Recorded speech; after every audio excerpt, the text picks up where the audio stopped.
Welcome back to Stick to Fitness, and in today's episode, I'm joined as usual with my co-host Archie, and today's topic for discussion is whether being shredded is overrated. So, where should we start? I think we should start by saying, why do people aspire to be shredded in the first place? I think if you're competing, then obviously you have to be shredded. So that gives you an incentive to be shredded. But I think people want to be shredded.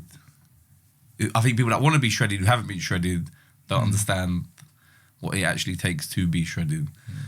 I think let's talk about what shredded even really is. Yeah, exactly. I think different people have different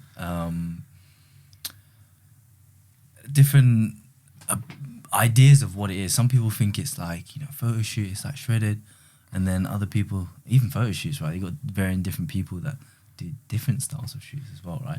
And then people think, okay, is being on stage shredded? It's just having, six pack. Is that shredded? But you can be on stage and not be That's shredded. What I mean. Yeah. Like me. Yeah. So I think, we have to. When I say shredded, I'm thinking like skinless. Yeah. Like Yeah. That's what I would default to as well. Okay, fair. So that's what we say as that. Other than that, everything else is just lean. Yeah, but is it dependent on who the person is though? Because if you're general population person, being shredded for you might just be seeing abs. But then I wouldn't say to them, "Oh, let's get shredded." I'll be like, "Let's get lean." But if you say to that person, "Oh yeah, we're gonna get you shredded," and then is that not more incentive for them to be? I guess it depends on what language that they're using, right? If there's somebody who thinks that shredded means just a little bit leaner, then of course you gotta speak the same language that they're speaking. Yeah, of course. In that way, but for me, I don't usually mix the terms. I just say like leaner, shredded. Yeah, get lean as possible. But I think in the long run, being shredded is overrated. You think so? Yeah, because I think the cons outweigh the pros. Right. I mean, there's a few reasons why people do it in the first place. So you got social media. Some people like confidence, that feel good factor, contest prep, photo shoot, experience if you're a coach as well. But why do you think it's overrated? Well, being sub 10%, 12% body fat is not a nice feeling. You feel like shit for long periods of the day, and trying to then train and do your steps, do your cardio and eat minimal food for a long period of time to get into a certain position is not nice. If you don't have that end goal. So if there's something at the end of it, I think it makes it a little holiday. Bit... I don't... Who do you want to get shredded for a holiday? Loads of people, man. What, the Ibiza Classic? Yeah. What, shredded? Yeah. What, like lines in glutes for Ibiza? I don't know about lines in glutes. So that's where terminology comes into play. I think getting beach ready was, Chris Jones says, but like ready. Leaner, a little bit leaner than beach ready. Like let's say, when do the glutes come in? Like 6 weeks out, right? Something like that. Yeah. So you're 6 weeks out shredded. 6 weeks out shredded for a holiday. Yeah. Would that be overrated? Yeah, because. But I think a lot of people want to do that. First time I went away, I tried my best to get in the best shape possible. Yeah. And Where did you go? Malia. So I wasn't shredded. 16. I wasn't shredded, but I had, abs, typical. And over the course of 3 days, it all went. Really? Yeah. And because you just go from being disciplined, dieting, training, to then it's a free-for-all. Yeah. And within those 3 days, it looked like I was back to square one. So I always reflect on that and then think that was overrated, because you can see day by day the pictures get worse and worse and worse and worse. So the goal is it. But then the tan comes in and then you're like, oh, damn, I should have waited until the end. But to try and keep that on holiday, I guess when you're young and stuff as well, is tough. But for me, reflecting on that whole process to then see it all be undone within 3 days is tough. So you think is the goal to... But isn't the goal to get shredded and then, enjoy your holiday? But I would say I enjoyed the holiday less because I was more conscious about. Oh, really? Yeah. Okay. Is that because younger you? Yeah, younger me. Me now, it's not bothered. I would just go on holiday. Because I think a lot of people do that. They get shredded to go on holiday so that they know that they're going to go backwards anyway. Yeah. Yes, I guess. But then I think, is that not a waste of time, but if it's, you're going to do this hard diet for, say, for example, 15 weeks, and that progress is going to be undone after your week holiday, I don't know. It's a trade-off, isn't it? Especially if you're going all-inclusive. Anyone that's been all-inclusive after coming off a holiday diet knows about the all-inclusive rebound. But that's what they say, right?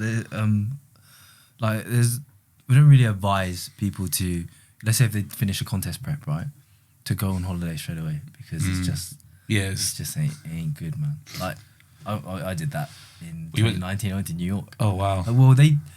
I went to New York for a holiday, but then the Worlds was on at the same time. Oh okay. You didn't compete? Mate, I didn't even qualify to compete, but I was eating, man. Yeah, I think it is a difficult one because people want to be in the best shape possible, right? But if you go below a certain level, I think unless you're of the mindset of I'm doing it to compete or there's a photo shoot or something, I think to adhere to that is really, for an average person, is quite difficult. For sure. I think there's a lot of, obviously, the negative side effects of it that people don't really even talk about. You know, things like, lower libido, tiredness, fatigue, that food focus, the hunger, the inability to sleep, right? You're waking up every 6-7 times a night just to pee. Your training performance is going to be a lot lower. So there's those aspects of it. But literally, like some people, like I said, their goal is I want to look a certain way from a holiday and they don't care. No matter what, that is what I'm aiming for. But should they be focusing on getting in the best shape for the holiday, but then whilst being away, looking to kind of manage that? Because I've also done that before as well. Yeah. But then those habits, like you spoke about, food focus, and is that really, like on holiday, you're thinking about, should I have this? Should I have that? Even before the holiday, you're already thinking about, I want to... Yeah, am I going to train? Am I doing my swimming pool cardio? What am I doing? You chilling, man. Yeah, I don't train on holiday anymore. No, I don't train on holiday. Never train on holiday. Yeah. Really? Unless I was contest prepping on holiday. Then. Yeah, I want to go on holiday if I was contest prepping. Yeah. There you go. I always do things the difficult way. Yeah, 100%. But yeah, I think it's there's definitely a lot of negatives when it comes to dieting and getting to very, very low body fat percentage. And I think a lot of people don't necessarily consider that side of things as well. So, that tiredness, that food focus, that's massive, man. So if someone said to you, what are the pros of being shredded? Well, you look fucking amazing, don't you? You look amazing and feel like shit. That's it. Well, but is that fair? Is that a good trade-off? For if you're not, again, competing? That's not for us to say, right? I think it depends on the individual. Yeah. Some people might be like, look, I want to look, whatever their reason is, they want to look great. And whether that's the first time, whether it's, for a holiday, whatever it is, they have an emotional attachment to that. That's cool. That's their so their wants for it. Does it get, the more times that you attempt to get shredded, and I use the word attempt because you're talking about getting skinless. Yeah. And many have tried, many have failed. I've tried. I've not got there for sure. Yeah, I've not got there for sure. But do you think that each time you do it, the process gets easier? Nah, man. I think it's got harder. I think it is harder. Honestly, I think it's because you know what's coming. Yeah, I think it's got harder. Like, I think the first time I did it, I didn't know what was going on, and I was just doing it. I think managing the feelings, because you know it's coming, so you anticipate it. Whereas the first time, the second time, still kind of take you by surprise. So like that level of tiredness, where it's like walking is a struggle, moving around and doing, it's a shock, isn't it? Yeah, normal tasks is a struggle. Let alone then you got to try and do your training and cardio. Like it's to get to that certain point, and you know that feeling. When you wake up, you're like, oh, got to do this again, and you're living. I think that's another thing that I don't think people understand about trying to get down to that sort of level is you literally have to live the same day over and over and over again. Yeah, you live day by day. You're like a dog. Yeah, you eat at the same time, you go to the toilet at the same time, train at the same time. And if anything interferes with that for whatever reason, that's it, your head's gone. Day's ruined. Day is ruined.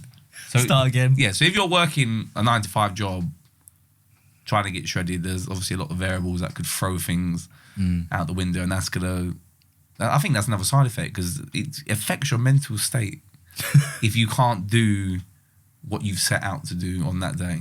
Yeah, because imagine like how life is now, like when you're tired, right? On those days where you haven't really slept and you're hungry. Now, that's every single day. Yeah. That's your life. Yeah. And you're For more months. tired for months. But then, I don't know, I feel like you adapt to it a little bit as well. Yeah, I think as you do it. Your body will adapt to it, but I just think having that feeling of knowing what's coming. So if you're tired, like for example today, you can go to bed a little bit early, and tomorrow you feel better. It doesn't matter what time you go to bed when you're tired and you're you can't sleep. Yeah, you can't sleep. So it doesn't matter. It doesn't matter. Yeah. But I think being shredded is one of, if you can, I would definitely recommend everyone try it. Yeah, I think you have to try it. If you're into that anyway, and you're going through that phase, whether it be for a photo shoot, you don't have to compete or anything, but if you're to try and test yourself of how long can I actually do this, will I crack? And here's all the negatives that we're telling you, but you have to try. Yeah, but you have to experience. Yeah, you have to experience. Yeah, but it's like anything though. It's like some people don't like roller coasters, but they still go watch a horror movie. You're gonna be scared, but at the end of it, you're like, oh, that was a good film. But so attempting. I always say attempting to get in that shredded condition. I think everyone's as a coach, you have to try it as well. If you are coaching, as a coach, if you're coaching people, you have to. Yeah, you may not necessarily have to go all the way like nails, but there has to be an element where you're pushing yourself serious shape. Yeah, like borderline eating disorder. Yeah, yeah, because then it's more relatable. Yeah. If you've never done it before, you can't relate to how that person is feeling. I think a lot of people, like when we're looking at clients, right, a lot of trainers can get in shape very quickly. So like you lose like a couple kilos, you're in shape, right? You're ready for a shoot. But that's easy. Yeah. But when your clients are losing 20, 30 kilos, maybe that your 2 or 3 kilos is comparable to them losing like the first 10 kilos. Yeah. It's doable and it's not that difficult. But when you're trying to take someone to lose that 20, 30, maybe even 40 kilos, that I think is the equivalent feeling of you now dropping and pushing yourself to that borderline, eating disorder, because you're like, whoa, this is how it really feels. I have to really struggle. I have to really, try. It's not just like, I'm going to do, instead of 5%, fudge, I'm having 0%. It's not that easy. You have to make some very conscious decisions. You have to do things that you don't want to do. But I think that's where the time frame comes into it as well, because if you were a coach and said, well, I'm going to get a photo shoot ready, that might only be 10, 12 weeks. Yeah. Most people can get in decent shape in 12 weeks if they stick to it properly. Yeah. But if you're talking then about a 30-week, a 40-week diet, that's continuous. Yeah, actual deficit. Yeah, actual deficit, where it's like, you with the cardio and the steps, the training, that's a whole nother level. Yeah. It's a whole nother level. I think anyone could strip 10 kilos in 12 weeks, even with the odd weekend mishap or whatever. But true shreddedness that comes with that time frame. The time frame is key, because those days are long.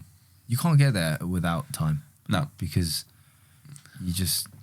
Well, I made that mistake. Yeah. First time, I don't even talk about it, but I competed in Miami Pro. Yeah. When I was 20, I didn't know what I was doing, and I thought. What was your stage weight? I don't know. I couldn't even tell you. I don't even know. Yeah. I'd have to go way back. This is over 10 years ago. And I remember, because of the way that it was, everyone was doing these 12-week diets. So I left myself 12 weeks to get in the best shape possible. And after about 3, realised, I'm not going to make it. No. So I went zero carb for about 8 weeks. I went keto for about 8 weeks. You love a zero carb? I love zero carb. But I think zero carb is easy. You think? Yeah. I think pro fats is a lot easier to manage. I think I would rather do alternate day fasting. But I just feel if you're going pro fat, you eliminate so much of what you can eat. So that temptation just isn't there. But if you just eliminate all food, done that as well. it's even better. You know, like alternate day fasting. I'm thinking, yo, this is easy. Yeah. Because you just don't eat, right? But then like maybe that's the key. another day you can have a bit more, like 2 days worth of food. Yeah. Or 1.5 days. It might be a little bit easier to kind of manage that. Because when it's that breaking of the seal, isn't it? Yeah. So when Once you have something. Yeah, once you have a little bit, it's like some of your meals. Let's say you're on like 1,200 calories a day, right? And you have like 300 calories in the morning, and then 300. You're trying to balance it all out. That's rough, man. I hate having little nibbles. I want to actually feel full. So I'd rather have a big meal. I don't know. No? I don't know. I want to feel full. I don't want to feel like hungry all the But time. you're gonna have a whole day of not feeling full. Yeah, but because you've not broken the seal, you don't feel that, right? No, by midday it's time to eat. Yeah. By midday it's time to eat. I need something in front of me. Sleep early, innit? Yeah, but I think, talk about eliminating foods and stuff. That's why I think when you're dieting, one thing that I tried to do last time was eliminate sweeteners. Yeah.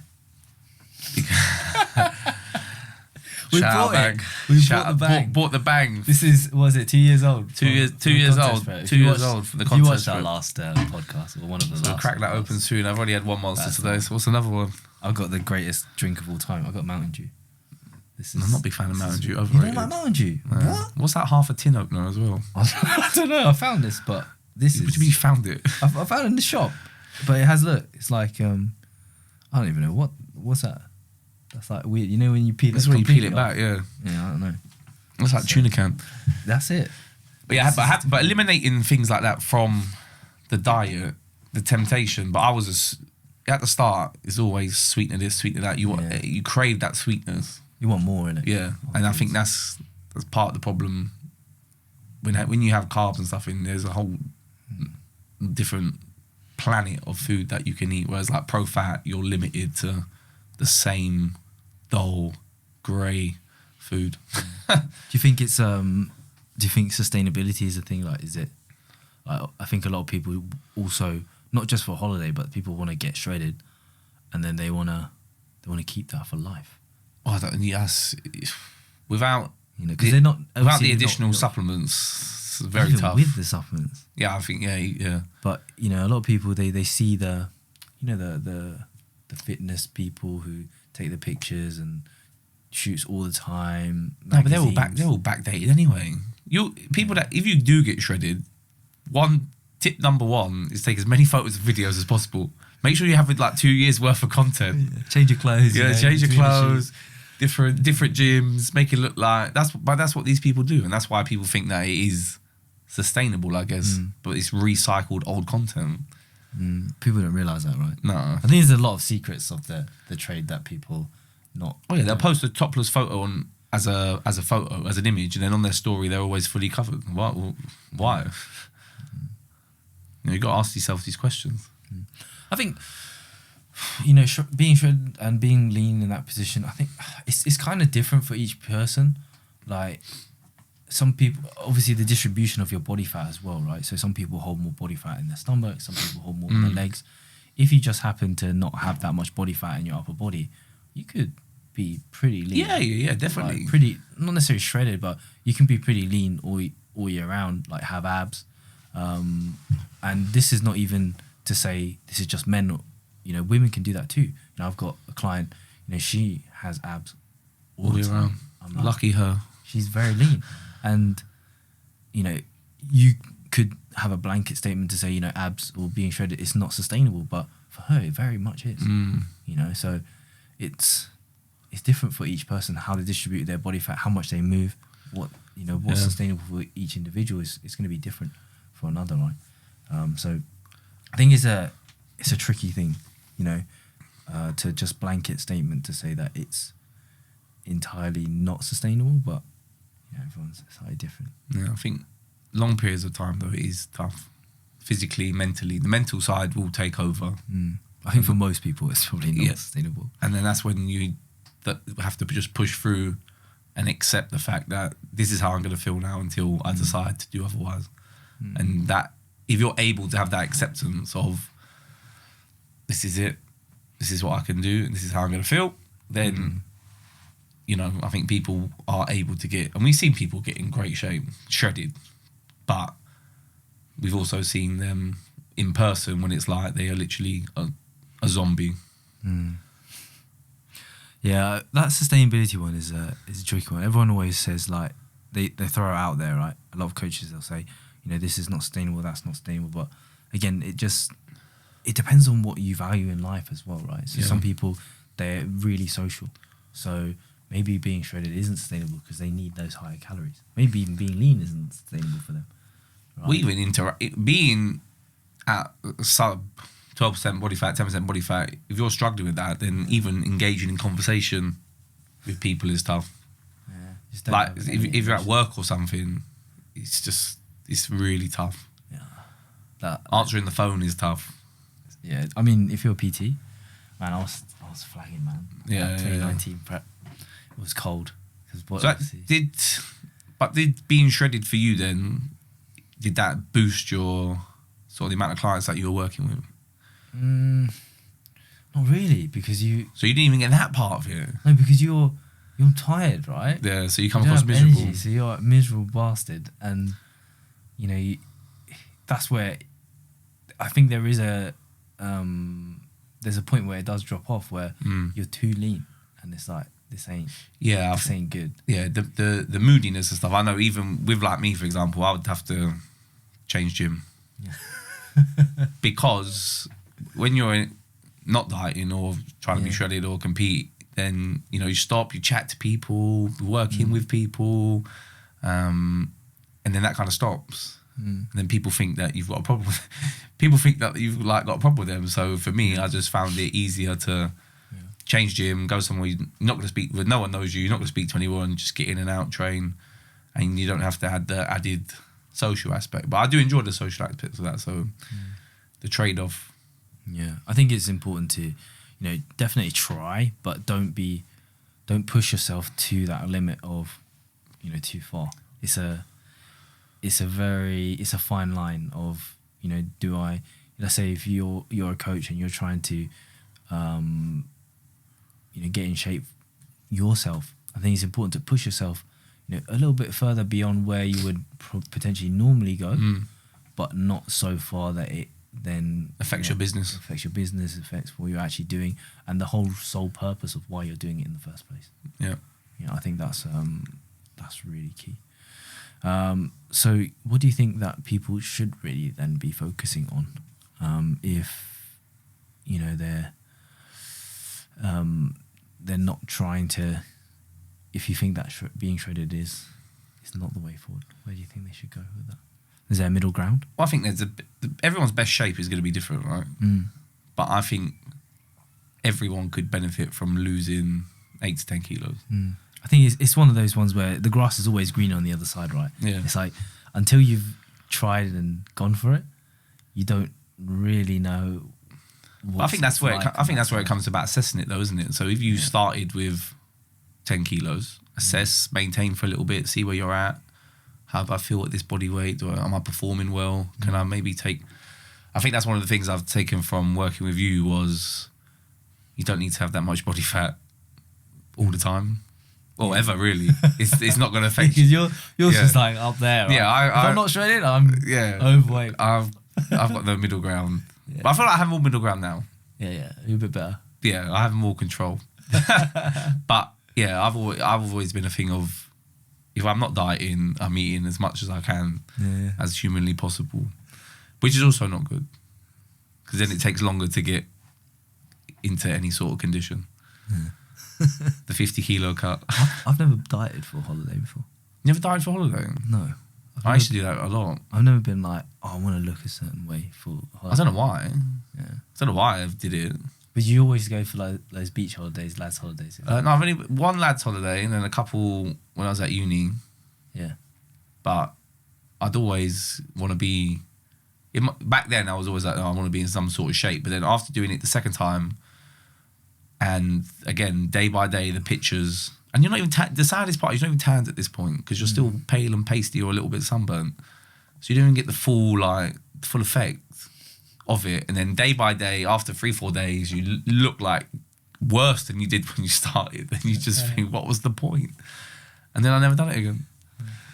Yeah, I've never dieted for a holiday, but I have gone on holiday when I was dieting. Yeah. I've done that twice. Yeah. So what might be another reason why people want to get shredded then? So like holiday, photo shoot, competing. Obviously learning in terms Yeah, of online definitely. coaching perspective. I don't know, it's tough, isn't it? And I think, it's a little bit of, the grass is greener, right? So like if you've never achieved abs or you've never got that sort of to self-worth. you might be like, I wonder what that's like. That's pretty cool and some of that. So you might think that's the way. Do you think then there's an optimal, do you have to be at a certain level to be able to attempt it, or do you think? I think so. Like, so what does that level look like then? Because I think at the minute there's a lot of because if you don't have that much people muscle, if you don't have muscle, it's going to be very difficult for you to get really, really lean. Well, you can, but it's going to look very different to what. It's going to look a bit strange, isn't it? That's the big shock, right? Why I like people getting quite lean is because you start to really see how much muscle that you actually have when you do get lean. You're like, actually, I don't have that much muscle. Maybe that's why some of these online coaches aren't getting lean. Maybe they haven't got as much muscle as they think. Yeah.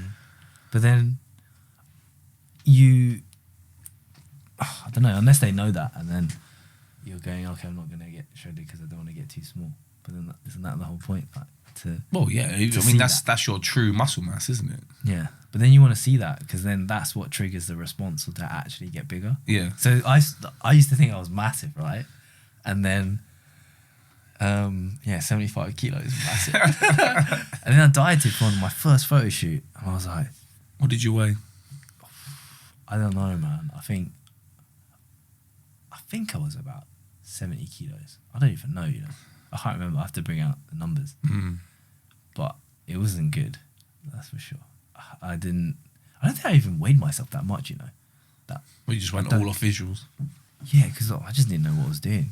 I had someone guiding me, but I didn't really. We used to live together, so he would look at me, see how I really look at the scales. But it is an interesting one again, because even showing when people talk about, oh, what do you think this person's on steroids or whatever, and then you show them some of the top natural bodybuilders.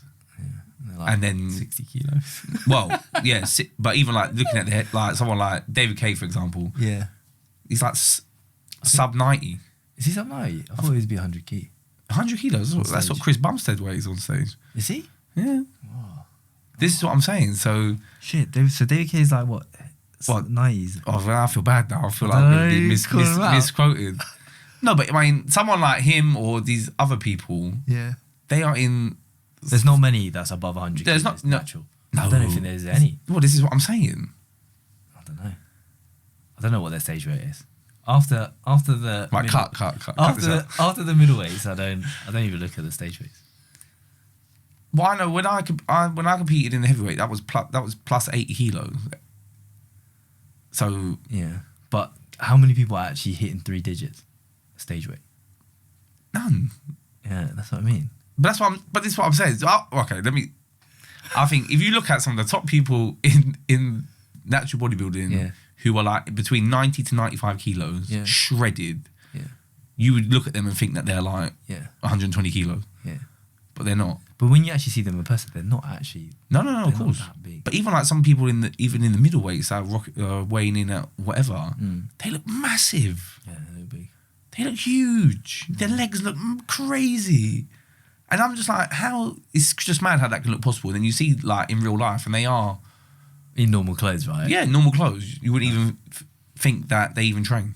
That's so sad, isn't it? But that's the same with the heavyweights though as well. Yeah. Like, unless you're like obviously a freak, but if you saw them walking down the street, you would just, it's a normal guy.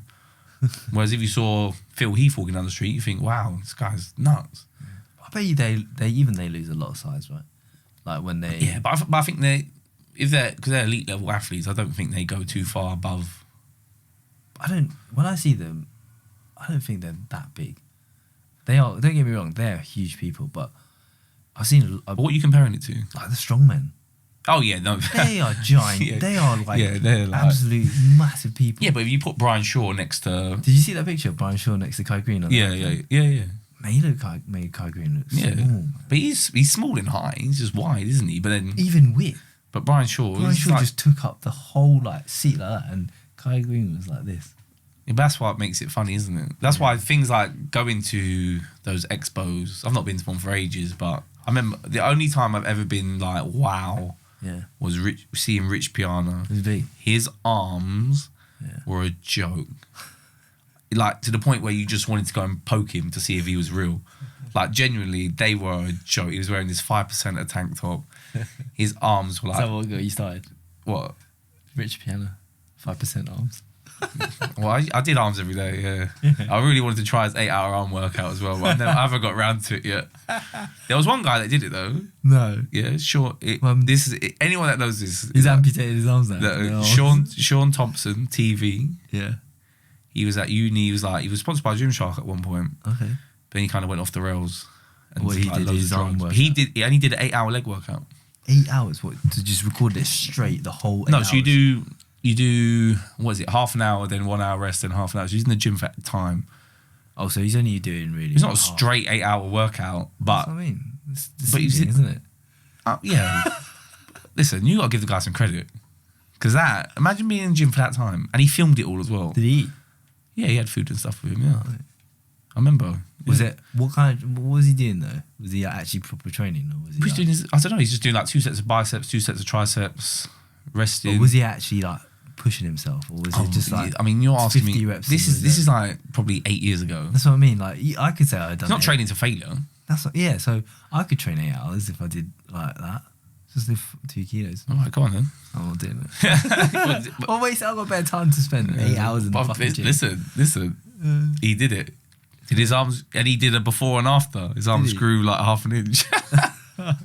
So would he do that consistently then? No, but it's just a Rich Piana thing, isn't it? Yeah. It's just one of those things. But yeah, he was the only person where I've ever been like, wow, that is ridiculous. Yeah, I never really watched Rich Piana stuff. Never was. No, when he was doing his he was like vlogging every day. That was class. That should be on Netflix. Is he funny? Yeah, it's funny because he's not funny, but he's like this guy. Just laughing. He's like, "Good morning, god damn it." He just eats egg whites and oats. Yeah. That's it. Did he compete, Rich Piana? Yeah, when he was younger, yeah. But he wasn't really. He wasn't. I don't think he was a pro. Yeah, like IFBB pro, but he won like Mr. California and all that. So stuff. was he the original fitness influencer then? What that I followed? No, just in general, because he didn't. No, compete, that's right? what's his name? Michael Hearn. Is he? Michael Tren. But he competed, right? But I think everyone. No, I think they all compete. All of them. Who's the fitness influencer who's not competed? Bet. There's loads now. What like? Yeah, now there is, but back in the day, there wasn't really anyone. I always thought Bradley Martin, but then he was doing men's physique. I don't really follow them that much. I never really follow the influencers. Oh, I used to follow all of them. Really? Yeah, when big fan. I started, I was always looking at the pictures in the gym. You know, like everyone's always got pictures. But I used to look at these guys thinking they're getting shredded. Yeah. Like, how cool would that be to be shredded? Do you think Arnold got shredded? What compared? No, not compared to what they do now. No. Yeah, he's not shredded, is he? No, I think he was more balanced. He was lean. But he had soggy. Did you see the soggy glutes? But did you see the Phil Heath interview? Which one? He did one with Piers Morgan. Yeah. And there was another one that I watched. I saw the Piers Morgan one. Yeah, you see that one? Yeah. But he asked him that same question. He said, "No way." Oh really? Yeah. I can't remember. I think back in those kind of days, like I would say, Chris Bumstead now he's shredded. Yeah. Chris would beat Arnold for sure. I don't think Arnold would even qualify. Arnold's not qualified for Arnold Classic. No, that's a mad statement to say as well. Yeah. But, calling out Arnold, really, man. Yeah, but it's true though. But obviously things evolve. That's just. I think now we can really. I think people want someone that it's like anything, isn't it? Once someone gets to that level once, then it's like, what's the next level? And then that's just evolution. People are always going to be now going one step ahead, and it's going to be mad. Like think back 10 years time, like people are going to be like inside out. See their build. bones. Yeah. It's like skeleton classic. Yeah, so I don't know. If you're young, I would say get up to the point where you're got a decent level of size. Maybe do like a sort of mini cut and then assess from there. But if you're someone that's been doing it for a long period of time and I would say your physique is kind of established. I think you definitely give it a go. You definitely need, if you want to see how, like if you want to look a certain way, if you have a vision of how you want to look, probably getting shredded is not the way that you're going to see it straight away. Doing some sort of dieting initially can help you to get a bit leaner first and see some results to make you motivated to carry on to do it. Yeah. But even then, ideally, I would say go straight into a gaining phase, man. Well, I'd always like anyone who wants to sort of gain muscle, I would always like to see in a deficit for a little bit first, just to because most people. It is harder. I think it is harder to go straight into a gaining phase first, because especially if you've never done it before, you're just not. You're not motivated. No, you don't see no results, and you're like, "Is it what I'm doing working?" Is it not? A lot of people want to just see it. But that's why I think that's why I think people do the cut bolt, and they don't give it enough time. Like even me, this is probably the first time where I've not dieted for like a prolonged period. Really? Because I would always be like, "Oh, it's been 6 months. I've never done mini cut. Time to cut again." Never done. And then you end up just kind of stagnating with your progress and don't really do anything. So, we shall end this podcast here. I think we'll be going long enough. So, is shredded overrated? What do you think? Yes. I think so too. But I think everyone should try to push themselves a little bit further than what they have done. That may not necessarily be shredded for each person, but I definitely see some benefits from it. The mental benefits, the challenge, and just practicing what you preach if you're a coach. So if you like this podcast and we didn't scare you away, then please drop a like and subscribe if you're watching on YouTube. And you can find me at Gym With Him on Instagram and my co-host at Archie with 2 E's. Thank you all for listening, and we'll catch you in the next one. Peace.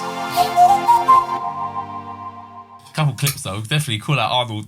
I'm going to call out Arnold. But yeah, I don't think he got... No, he didn't get lean. He got lean for what he was competing against, but that's standard, isn't it? He did enough to win. Yeah, he didn't have to win it at the time, yeah. But that's like now saying I don't know, whoever it was, whoever ran 100 metres in 11 seconds had the world record, but now they'd be last. Is he fast? Yeah. Wouldn't even qualify. Wouldn't even make the final now. Wouldn't even qualify. 11 seconds now wouldn't even qualify you for the Olympics. Who's that? Dwayne Chambers? I don't know, but they weren't running... Usain Bolt was the first person to run sub 10, but now they're all running sub 10. Imagine Usain Bolt doing a podcast saying, "Is he fast?"